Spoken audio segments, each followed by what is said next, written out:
Bonjour à toutes et à tous et bienvenue. Je veux bien que tu passes à la page suivante. Nous sommes ravis de vous accueillir à ce webinaire sur la consultation du DMP. Je suis Laetitia Bonin, responsable du programme Ségur numérique à l'Agence régionale de santé. Cette présentation se fera à 3 voix. Je suis accompagnée aujourd'hui de Marie Brajol, chef de projet e-santé au groupement e-santé, et de Nadjet Boutelier, chargée de projet numérique en santé à l'assurance maladie, avec qui nous travaillons étroitement. Alors, avant de rentrer dans le vif du sujet, quelques points logistiques à aborder. Pour le confort de tous et comme nous sommes très nombreux, vos micros sont désactivés. Vous pouvez bien entendu et à tout moment poser vos questions dans le chat, dans la conversation. Nous nous tenons à votre disposition pour apporter une réponse en séance, mais si toutefois ce n'est pas le cas, sachez que nous vous ferons parvenir un document recensant tous les points abordés dans cette visio, avec les réponses associées. Sachez aussi que ce webinaire est enregistré et le replay vous sera fourni ultérieurement. Il sera également diffusé sur la chaîne YouTube de l'ARS.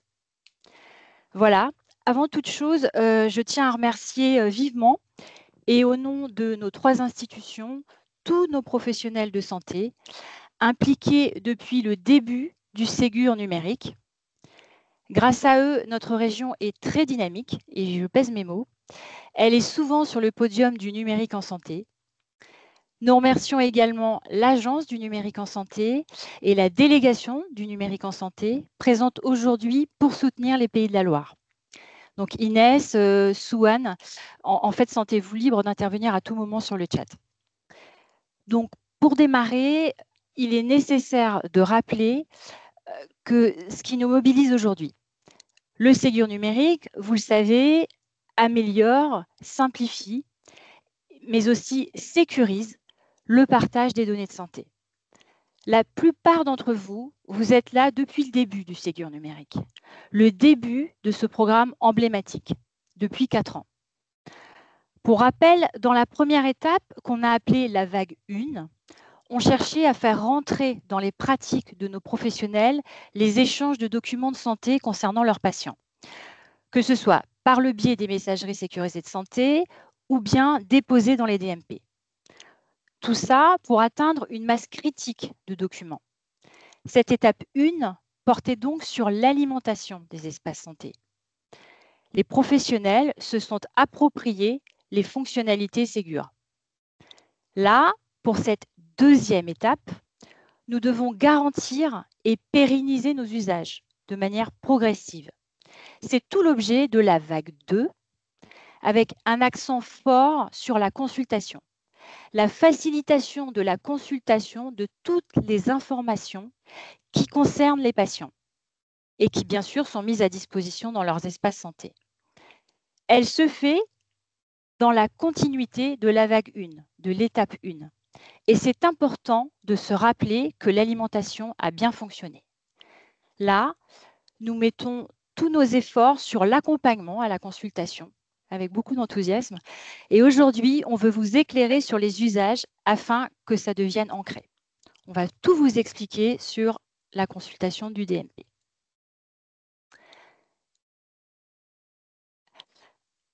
Après cette petite introduction, l'organisation de ce webinaire aujourd'hui va être la suivante. Nous allons tout d'abord vous présenter quelques chiffres, mon espace santé, dossier médical partagé. Nous nous attarderons ensuite sur les prérequis de la consultation, la notion de consentement et d'équipe de soins, les droits d'accès. Puis, nous aurons la chance d'avoir 2 témoignages précieux de nos professionnels de santé. Après, nous vous présenterons une démo, une démonstration du dmp.fr. Et enfin, nous clôturerons ce webinaire avec nos perspectives.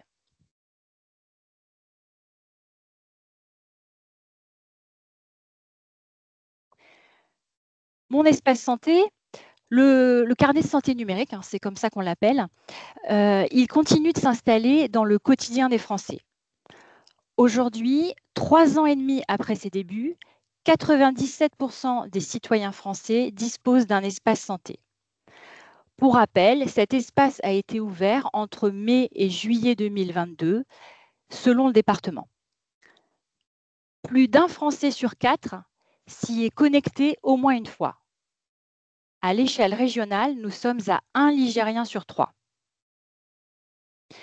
80% des documents, 8 documents sur 10, donc 8 documents déposés sur les profils Mon Espace Santé sur 10, sont effectivement consultés par les utilisateurs. Les citoyens se sont donc saisis de cet outil. Ils sont acteurs de leur santé. Et je vais laisser la parole à Nadjet qui va vous présenter les documents disponibles dans cet espace santé. Merci Laetitia. Donc là, vous voyez, on a plus de 90% et plus exactement 97% des assurés sociaux qui ont au moins un document dans leur espace de santé. Vous avez une vue globale sur la répartition des documents qui sont mis à disposition dans mon espace santé selon les catégories de professionnels de santé. Donc, le plus gros pourvoyeur de documents est le secteur de biologie avec les comptes rendus de biologie que vous voyez ici, à 48%. Vous avez aussi la médecine de ville à 26%, qui a démarré principalement avec la prescription, l'alimentation de la prescription des ordonnances, et puis le volet de synthèse médicale, et qui sont alimentés de manière automatique par la ville. Et cette proportion, elle va aussi augmenter prochainement à partir de 2026 avec d'autres documents comme la notification de vaccination, comme quelques documents du carnet de santé de l'enfant, les 19 comptes rendus des examens obligatoires, les certificats de l'enfant de 9 à 24 mois, etc., etc. Vous avez aussi les 17% de l'hôpital, notamment avec les 3 documents obligatoires à alimenter dans le DMP qui sont la prescription, la lettre de liaison et les comptes rendus opératoires, prescription de soins, des médicaments, et puis voir aussi d'autres documents. Vous avez aussi la radiologie qui est avec une proportion de 6%, ce sont les comptes rendus d'imagerie médicale. Les officines aussi, avec une alimentation automatique des notes de vaccination qui représentent 2%. Et puis, vous avez aussi le médico-social qui commence aussi à alimenter le DLU, le dossier de liaison d'urgence. Voilà la vision globale. Comme je disais tout à l'heure, cette proportion va augmenter également par la médecine générale. Ça va aussi augmenter avec quelques documents qui vont arriver à une obligation à l'échéance de fin décembre 2025, tels que la demande d'examen de radiologie hors séjour et les courriers d'adressage. Donc, plus ça va, plus les décrets vont s'étoffer avec des obligations d'autres documents. Et prochainement, des documents qui seront générés par les dentistes, les sages-femmes et les paramédicaux avec le déploiement des nouvelles versions Ségur chez ces professionnels de santé. Slide suivante. Donc, pour accéder aux documents de santé, le professionnel se connecte au DMP, donc soit via le web DMP ou en intégré au logiciel. Donc ça va être expliqué un peu plus loin. Contrairement aux patients où il passe par une plateforme de Mon Espace Santé via monespacesanté.fr. Donc, vous voyez bien dans Mon Espace Santé, côté vision patient, le patient, cette plateforme regroupe plusieurs rubriques, plusieurs onglets, je dirais, la vaccination, les documents, les messages, prévention, agenda, le profil, beaucoup de choses qui regroupent. En revanche, la vision côté professionnel de santé qui correspond au DMP, les documents, ils sont visibles par le professionnel de santé selon la matrice d'habilitation, donc tout ce qui peuvent alimenter les professionnels de santé. On a aussi des documents qui sont déposés aussi également par les patients qu'on va retrouver aussi dans l'espace documents. Juste peut-être une petite précision, peut-être que c'est intéressant pour certaines catégories de professionnels de santé, les directives anticipées seront aussi visibles via le DMP côté professionnel de santé. Tu peux passer. Merci. En ce qui concerne la consultation des DMP dans notre région, et c'est ce qui nous intéresse aujourd'hui, nous dénombrons plus de 4000 professionnels distincts qui consultent. Parmi eux, les 3/4 sont des libéraux. D'autre part, les pratiques évoluent au sein des hôpitaux avec cette étape 2, cette vague 2 dont nous avons parlé en introduction, qui va faciliter l'intégration et la consultation de manière intégrée dans les logiciels. Le dossier médical partagé est fréquemment consulté, avec plus de 60 000 DMP consultés par mois. On y retrouve différents types de documents, tels que la lettre de liaison, des prescriptions, des comptes rendus de consultation ou de biologie, de radiologie, tous les documents dont vous a parlé Nadjet précédemment. Voilà, je vais laisser la parole à Marie qui va vous présenter les prérequis à la consultation. Donc, les prérequis à la consultation sur dmp.fr. Alors, ce qu'il est important, c'est que vous ayez en tant que professionnel de santé, votre situation à jour auprès de votre autorité d'enregistrement. Donc, en fonction de vos professions, ça va être soit auprès de votre ordre ou auprès de votre ARS. La raison, c'est que lorsque vous vous connecterez au dmp.fr, c'est qu'on va vous demander dans quel cadre vous consultez le DMP. Donc, il faudra renseigner du coup l'établissement en question et informations qui émaneront de ce que vous aurez renseigné au préalable auprès de votre autorité d'enregistrement. Donc, on vous met dans la conversation le lien pour accéder aux informations en fonction de la profession que vous exercez. Et ce qu'il faut savoir, c'est que pour se connecter au dmp.fr, eh bien, il faut avoir un mode de connexion avec ProSanté Connect. Donc, ProSanté Connect, ça rassemble la connexion avec la carte CPS, qui va nécessiter du coup d'avoir sa carte, son code porteur à 4 chiffres et un lecteur de carte, ou alors d'avoir téléchargé et d'avoir activé la ICPS, donc la version dématérialisée. On vous met également dans la conversation le lien pour commander votre carte CPS et puis la démarche en ligne en cas de code perdu pour pouvoir utiliser votre carte. Ce qu'il faut savoir sur la ICPS, c'est que pour l'activer, vous avez 2 possibilités, soit avec votre carte CPS ou avec vos coordonnées de correspondance. Donc, vous allez recevoir des informations sur les coordonnées vous avez renseigné auprès de votre ordre, d'où la nécessité de bien mettre à jour votre situation. Et l'utilisation de la ICPS, ça nécessite l'utilisation d'un smartphone, puisque cela demande le téléchargement de l'application ICPS. Donc voilà les prérequis sur notamment le mode de connexion au dmp.fr. Alors passons maintenant au recueil du consentement. Donc ce qu'il faut bien avoir en tête, c'est que pour consulter le DMP d'un patient, il est obligatoire de recueillir son consentement. Donc, tout professionnel qui participe à la prise en charge d'une personne peut accéder à son DMP sous réserve que le consentement du patient a été recueilli au préalable. Le patient, lui, par contre, il peut s'opposer sans forcément avoir à invoquer de motif légitime, mais c'est un droit, s'il refuse, vous ne pourrez pas accéder à son DMP. Et donc, sur l'écran de droite, on peut voir de quelle manière c'est formalisé sur le dmp.fr. Donc, sur le dmp.fr, on a la possibilité de tracer le fait qu'on a bien recueilli le consentement du patient. Et une dernière chose à avoir en tête, c'est qu'en cas d'urgence, le professionnel peut accéder au DMP du patient sans avoir à recueillir le consentement de celui-ci, mais il devra renseigner le motif d'urgence. Donc, c'est principalement une fonctionnalité qui est utilisée par le service des urgences ou le SAMU, notamment lorsque le patient n'est pas en l'état de formuler son consentement. Par exemple, s'il est inconscient. Alors, le recueil du consentement, il se réalise au nom de l'équipe de soins et pour un épisode de soins.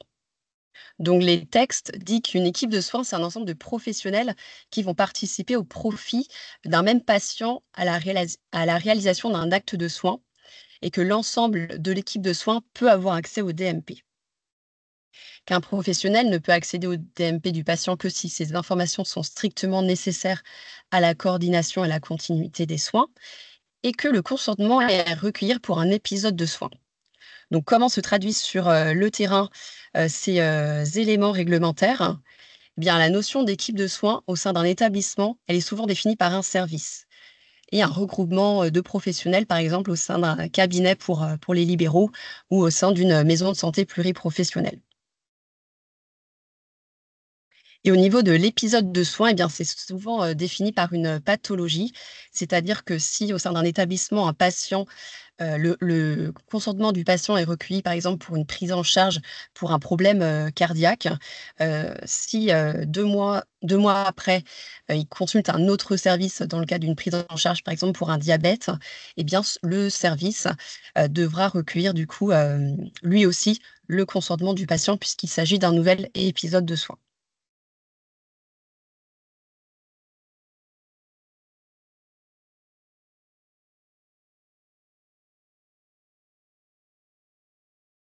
Laetitia, est-ce que je te laisse la main pour, Oui, merci Marie.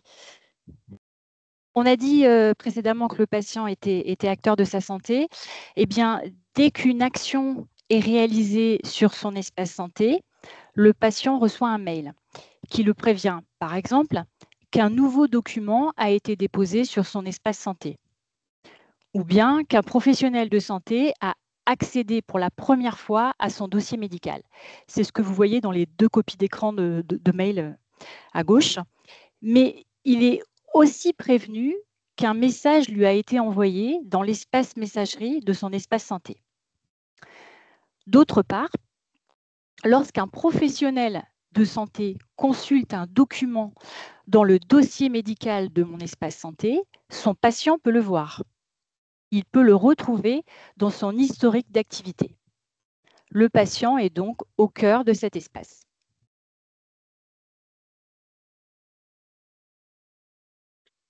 Les accès en consultation au DMP reposent, on l'a dit tout à l'heure, sur une matrice d'habilitation. Donc, ne vous inquiétez pas, cette matrice d'habilitation, vous pouvez accéder via un lien qu'on va pouvoir peut-être vous la mettre en conversation, qui indique les types de documents auxquels les professionnels peuvent avoir accès en fonction de leur profession. Désolée pour certaines professions, on les a mis dans autres professions parce qu'on voulait avoir juste une seule slide qui présente cette répartition. Vous avez ici un exemple de quelques documents qui ouvrent à la consultation par les professionnels de santé selon leurs fonctions. Certains documents ouvrent droit à la consultation par tous les professionnels de santé, comme la lettre de liaison, par exemple, la lettre de liaison de sortie d'hospitalisation. D'autres partiellement, comme le bilan bucco-dentaire. Il est visible par le chirurgien dentiste et par le médecin, mais pas par les autres professions. Et certains documents qui sont beaucoup plus sensibles que d'autres et sont visibles seulement par les médecins. Pour rappel, le professionnel de santé qui a accès au DMP ne doit pas accéder au DMP d'un patient s'il n'est pas dans une situation de prise en charge de ce même patient. Ça, c'est quelque chose de très important au niveau de la consultation et les droits de consultation des professionnels de santé des documents des patients.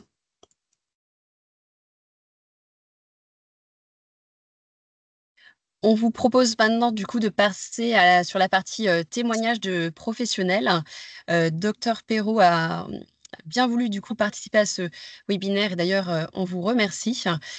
Donc on vous laisse la parole pour nous faire part du retour terrain autour de votre pratique sur la consultation du DMP. Oui, bonjour à tous, vous m'entendez bien? Oui, on vous entend bien. Parfait. Alors moi, c'est vrai que je l'utilise au quotidien et c'est au moins un patient sur deux.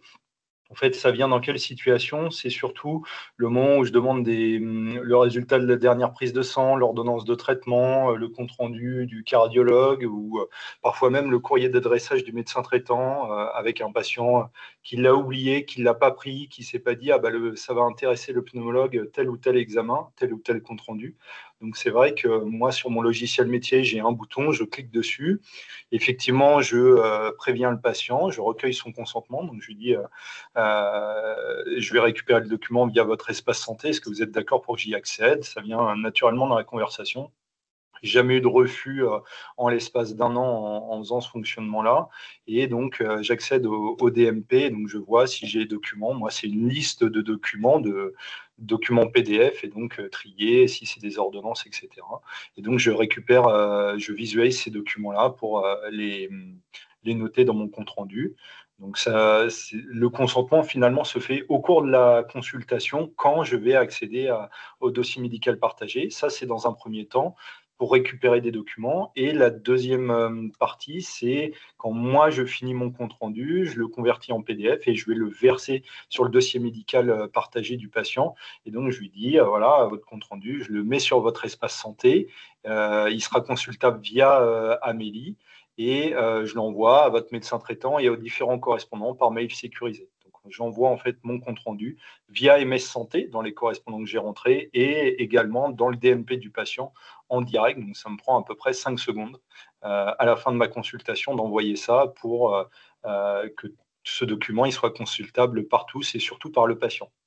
Régulièrement, chez les patients un petit peu âgés, je leur propose de leur faire une copie papier, donc j'imprime. Honnêtement, c'est 10 à 20% des cas, donc en fait, j'imprime beaucoup moins de comptes rendus aujourd'hui aussi grâce à ça. Bon, ce n'est pas vraiment une visée d'économie, c'est juste histoire de ne pas donner des papiers qui vont finir de toute façon à la poubelle. Donc voilà, ces comptes rendus, moi, je les verse assez facilement et ça permet de consulter assez facilement ce qu'on a déjà fait. Donc le DMP aujourd'hui, c'est une pratique quotidienne. C'est vrai que c'est assez pratique en libéral d'avoir accès avec la CPS directement au DMP et de pouvoir verser dessus facilement. Eh bien, merci beaucoup pour votre témoignage. C'est toujours intéressant d'avoir le retour de professionnels de santé, avoir des retours du terrain. On va maintenant du coup laisser la parole à Dr Langs, qui est néphrologue au sein d'Ecodialyse. Bonjour, Virginie Langs, je suis néphrologue au SAP d'Olonne. Merci de m'avoir proposé de témoigner sur mon utilisation du DMP. Dans le service, on a la chance d'avoir un accès facilité via notre logiciel qui s'appelle Medial. Et donc, lorsque les patients ils viennent en consultation, c'est la secrétaire qui leur donne des informations sur leur espace santé s'ils en ont besoin et qui recueille leur consentement et qui va le tracer directement dans le logiciel, comme on peut le voir avec la date et puis l'accord du patient.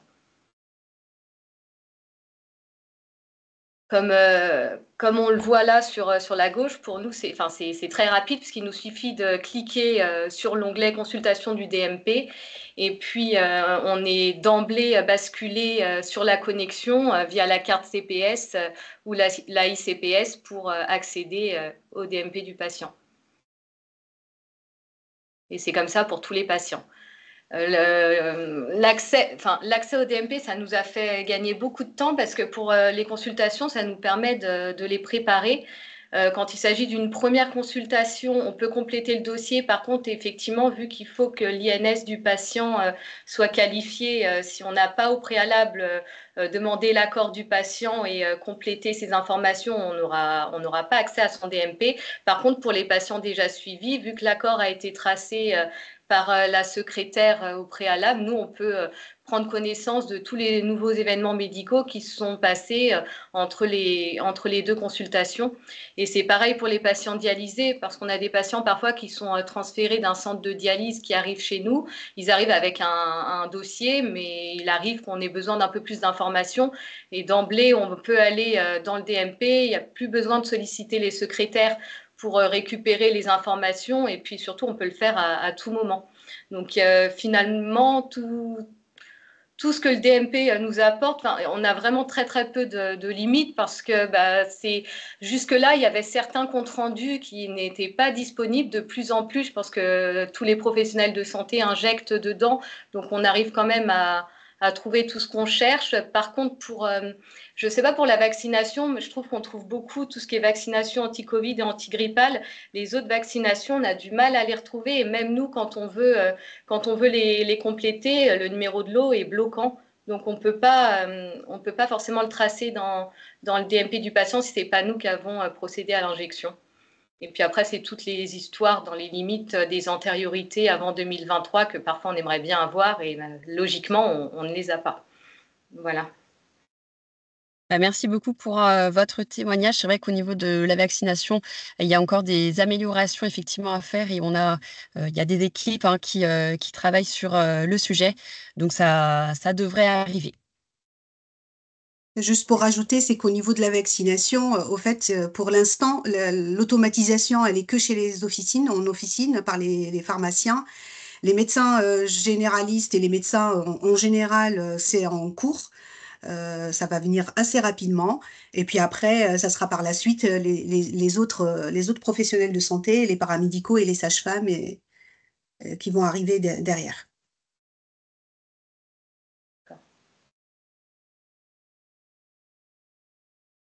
Et bien maintenant, on va passer sur la démonstration du DMP.fr. Alors, je vais repartager mon écran un petit instant.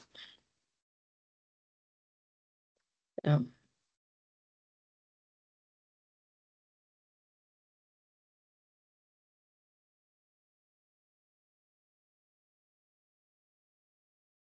Alors,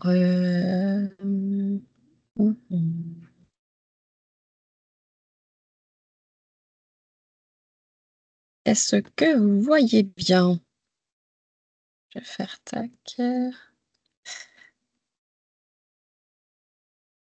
voyez bien mon Oui, écran? c'est bon. Très Oui, bien. très bien.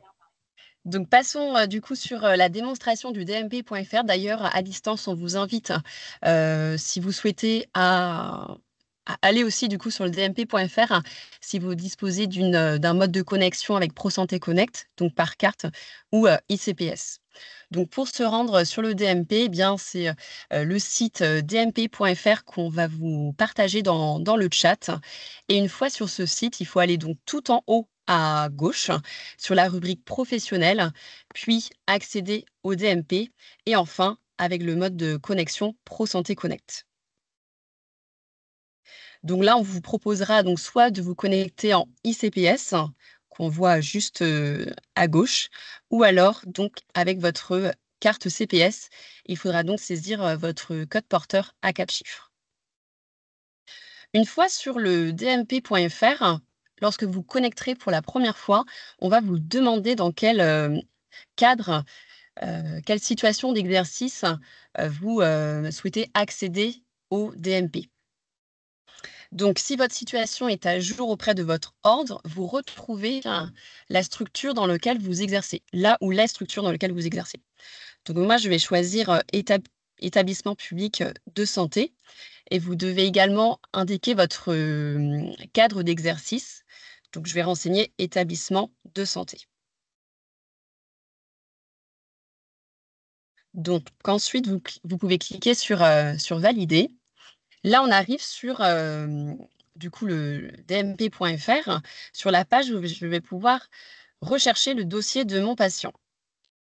Donc, il y a deux possibilités pour cela, soit avec la lecture de la carte vitale du patient, si vous l'avez, ou alors avec le numéro INS, donc l'identité nationale de santé du patient, donc numéro que vous devez retrouver normalement sur vos logiciels métiers.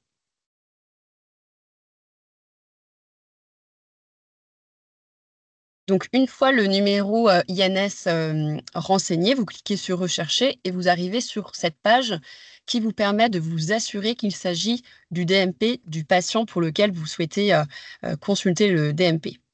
Donc, vous pouvez vérifier qu'il s'agit bien du bon matricule INS et vérifier également qu'il s'agit du bon patient en vérifiant son nom, prénom et date de naissance. Puis, vous pouvez ensuite accéder au DMP du patient. Donc, lorsque vous connecterez au DMP du patient pour la première fois, comme on le disait tout à l'heure, il est obligatoire de recueillir son consentement. Donc, vous aurez ce message. Vous n'êtes actuellement pas autorisé à accéder au DMP de votre patient. Et donc, on vous met un message pour indiquer que vous l'avez recueilli, ce consentement. Donc là, je vais cliquer sur le patient ou son représentant légal, préalablement informé, consent au fait que j'accède à son DMP. On indiquait tout à l'heure qu'il y avait du coup la possibilité d'accéder au DMP du patient sans requérir son consentement si il y avait une situation d'urgence.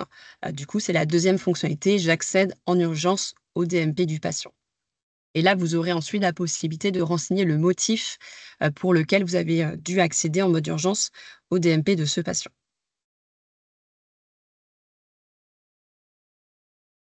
Donc, je clique sur le consentement du patient a bien été recueilli. Et puis ensuite, je vais accéder au DMP du patient. Donc là, on arrive sur le DMP du patient. Donc, ce que vous voyez en premier, ce sont les 5 derniers documents ajoutés au DMP. Ce qui est intéressant puisque ça permet d'avoir de la visibilité sur potentiellement les 5 derniers examens que le patient a eu. Avant d'aller voir plus concrètement la liste des documents qui peuvent être consultés, je vous présente juste les fonctionnalités qui se trouvent à droite du dmp.fr. Vous avez la possibilité de consulter les directives anticipées du patient si celui-ci les a renseignées depuis son espace santé.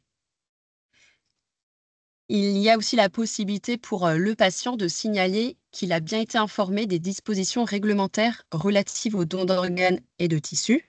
Donc, c'est une information que vous pouvez retrouver juste ici.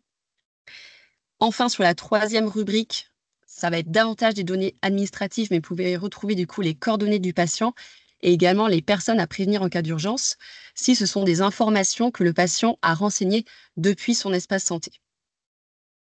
Et enfin, une fonctionnalité qui peut être intéressante, c'est que vous pouvez paramétrer une alerte, donc que vous recevrez par mail ou SMS. Si vous êtes par exemple dans l'attente d'un document pour l'un de vos patients, vous pouvez recevoir du coup une notification qui vous permet d'être alerté si un document a été déposé dans le DMP du patient en question. Donc voilà pour les fonctionnalités de droite, mais on va aller du coup voir plus précisément la rubrique liste de documents.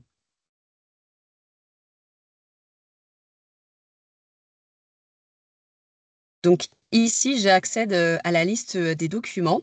Donc vous voyez ici les derniers documents qui ont été ajoutés. Et en défilant, donc on peut retrouver l'ensemble des documents. Mais ce qu'on vous invite à faire pour une recherche rapide, c'est de vous reporter sur la catégorie de gauche, puisque tous les documents sont classés par catégorie de documents. Donc, par exemple, on va pouvoir aller voir les documents qui se trouvent dans les synthèses. Donc, c'est une façon de retrouver facilement les documents recherchés. Vous avez du coup différentes catégories, telles que les comptes rendus, l'imagerie, la biologie, pour permettre une recherche rapide.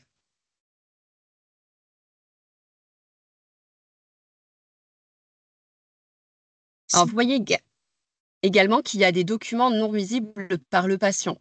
Donc, dans cette catégorie, on va retrouver principalement des comptes rendus d'imagerie ou de biologie qui sont alimentés de manière non visible, puisqu'il s'agit principalement de consultations d'annonces. Et une fois la consultation d'annonce réalisée, il est possible de se rendre dans les paramétrages du document pour le rendre visible au patient. Donc, pour que le patient, lui, puisse y accéder depuis son espace santé. Et on a également la rubrique documents archivés pour des documents qui seraient anciens, qui n'auraient plus forcément d'intérêt d'être affichés sur le DMP.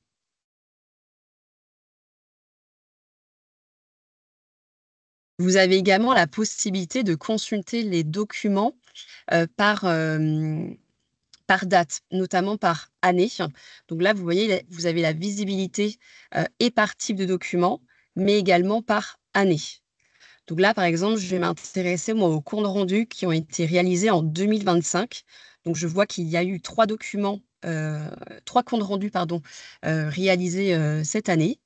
Et donc pour y avoir accès, vous pouvez cliquer sur le 3. Et ensuite, pour consulter les documents, il faut cliquer sur le titre du document. Et celui-ci est accessible au format PDF. Donc, vous avez la possibilité d'imprimer, mais également de télécharger le document, notamment si vous souhaitez ensuite l'intégrer à votre logiciel métier. Et une dernière fonctionnalité qui peut être intéressante, qu'on évoquait tout à l'heure, c'est la rubrique carnet de vaccination pour retrouver les vaccins réalisés sur le patient.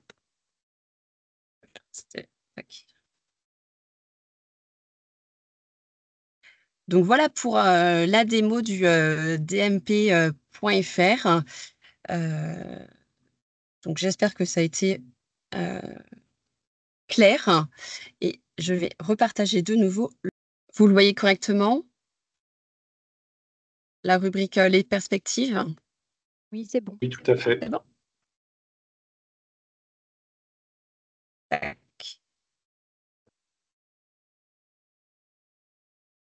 Donc, les évolutions attendues. J'ai vu pas mal de questions passer. Ça va être difficile de reprendre tout ça sur les évolutions attendues. Bon, déjà, par rapport à un accès en consultation simplifiée au DMP en intégré au logiciel métier, avec un traçage du recueil du consentement dans le logiciel métier, au même titre que le web DMP, est bientôt disponible courant 2026 pour les hôpitaux. Donc, selon la montée en charge des versions des logiciels par les éditeurs. Donc, on ne peut pas vous dire c'est telle date pile, c'est en fonction de l'éditeur et sa montée en version. Il est déjà intégré chez les libéraux, mais avec des améliorations à venir, notamment pour faciliter la consultation sur l'ergonomie de la consultation, le classement des documents, même s'ils sont déjà, il y a une première, on va dire, vue de classement, mais il sera beaucoup plus amélioré, le classement sera beaucoup plus amélioré, donc ça c'est pour les libéraux. Et on a mis à venir, ça va frustrer un peu tous ceux qui sont en train d'écrire, pour les auxiliaires médicaux, sages-femmes et les dentistes. En tout cas, vous pouvez déjà consulter via le web DMP. C'est le intégré qui sera à venir parce qu'on attend la version Ségur de votre logiciel métier. On attend tous avec impatience, y compris nous qui ne vont pas consulter. Un accès pour les secrétaires et assistants médicaux qui sont sous la responsabilité du médecin. Donc ça aussi, normalement, ça va venir aussi. Un accès aux images via un lien URL qui sera rattaché au compte-rendu d'imagerie. Donc ça, c'est quelque chose de très, très attendu. Quand on aura un compte-rendu d'imagerie, il va être annexé via un lien les images de ce compte-rendu. Très prochainement aussi, vous aurez également la possibilité de consulter le troisième volet à destination des employeurs pour les avis d'arrêt de travail et pour le certificat médical accident de travail et maladie professionnelle qui vont être déposés par les médecins libéraux. Donc, vous les aurez aussi à votre disposition dans le DMP parce que ce troisième volet, il va être alimenté de manière automatique. Vous aurez aussi le protocole de soins électroniques qui est en test actuellement et qui est très attendu par les professionnels du médico-sociaux. Tout à l'heure, j'ai vu aussi les vaccinations par rapport à notre témoignage. Donc, la vaccination des pharmaciens, elle est pratiquement à 87, on est proche de 90% des pharmaciens qui alimentent en automatique les notifications de vaccination et ils seront en automatique bientôt avec la version Ségur Vague 2 pour tous les libéraux qui sont effecteurs de la vaccination. Quelques travaux en cours pour les établissements. C'est l'expérimentation qui a programmé sur l'ordonnance numérique pour les établissements sanitaires. On a déjà fait quelques essais sur les EHPAD, sur un EHPAD. Et puis la saisie aussi des avis d'arrêt de travail avec la carte ICPS via ProSanté Connect aussi pour les établissements. Voilà globalement, hein, il y a d'autres choses, mais ceux-là, on va dire, c'est les plus importants, je dirais, et les plus représentatifs de cette évolution. Merci Nadjet. Merci. Et enfin, donc, on vous partagera le support de présentation et dessus, vous pourrez retrouver plusieurs liens. Donc, les fondamentaux autour de l'échange et partage de données de santé. Également, un mémo comment respecter vos obligations d'information du patient. Un tutoriel aussi du dmp.fr si vous souhaitez découvrir les fonctionnalités un peu plus avancées sur le dmp.fr. Et puis enfin, une vidéo tuto comme celle que j'ai pu vous présenter. On a également des outils de sensibilisation. On a une vidéo Mon Espace Santé, le carnet de santé numérique des patients qui peut être une vidéo du coup à diffuser sur les écrans si vous en avez dans vos structures, dans les salles d'attente par exemple, une cocotte en papier DMP et puis le jeu de loi en route vers le numérique. Et enfin, on est preneur de vos retours sur la consultation du DMP. Donc, on vous partagera dans le chat un petit questionnaire à renseigner, si vous voulez bien, sur la consultation du DMP. Eh bien, on a terminé un petit peu plus tôt que prévu, mais en tout cas, merci à tous pour votre participation. Merci à nos 2 intervenants, donc Dr Perrault et Dr Langs, pour les retours terrain que vous nous avez partagés sur la consultation du DMP. L'ARS, l'assurance maladie et le groupement e-santé donc restent à votre disposition si vous souhaitez un accompagnement sur le DMP, notamment la consultation. Donc, on vous invite, si besoin, à nous écrire. On vous mettra l'adresse dans le chat. Merci. Eh bien, écoutez, merci à tous et on vous souhaite une bonne après-midi. Merci à vous. Au Merci revoir. pour votre participation. Au revoir. Bonne journée. Bonne journée à tous.